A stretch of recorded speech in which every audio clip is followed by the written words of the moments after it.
25 years, right? I drop in, right? What are you staring at? Why are you standing there with your finger up your... The offbeat comedy Bernard and Huey tells the story of a complicated friendship between two men of a certain age.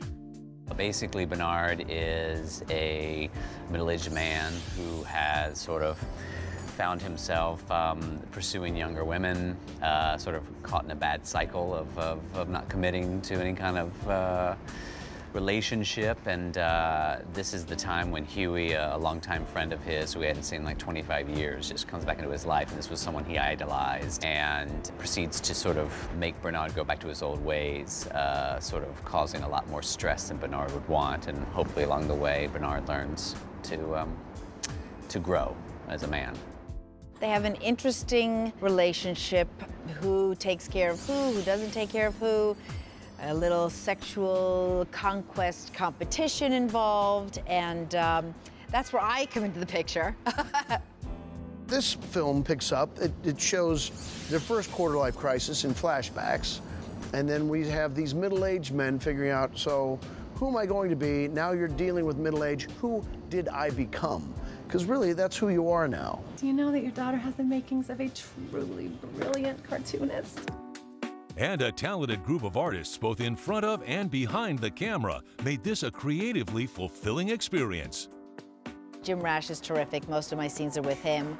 And Dan, our director and casting director, certainly have put together an amazing cast. And really talented actors who are here telling this wonderful story. I'm working with actors I have not worked with before, and that is always delightful. Jim Rash is awesome. I'm a fan. Of course, you have to say that, but in reality, Jim and I have many laughs together, hanging out between scenes and acting together. He's adorable and talented and a fine young man. Well, it's been great on set. You know, it's like Dave Koechner and Nancy Travis and Mae Whitman and Sasha Alexander, to name just a few. Some of them I've been in, you know, we've crossed paths in our world and sort of know each other loosely, but it's so nice to hang out with people and get to know them better, and you spend a good period of time together, but it's fast, and you just, you know, have to stay up with each other, so you sort of have to come to the table ready. I'm not supportive of my work. Yes, I am. I don't understand a word you're saying. Well, then tell the half-eaten pizza on my bed that you have not been upstairs. And all of the cast members have a special place in their heart for the non-stop adventure of independent filmmaking. I've done a range of different types of films, budget-wise. You beg, borrow, or steal locations and crew and actors and everything else and hope for the best. So there's always a joy in each one of them. I've done more TV than I have film, and this felt like an opportunity to do something that was not normally cast in.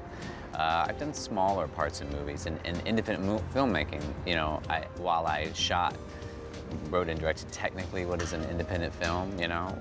I didn't come up doing indie films, but I have certainly done my share of indie films, and I often equate it to fly by the seat of your pants filmmaking, where you can't believe the project's going forward even as you get the part, and then even after you complete a day's film, and you can't believe that that was accomplished.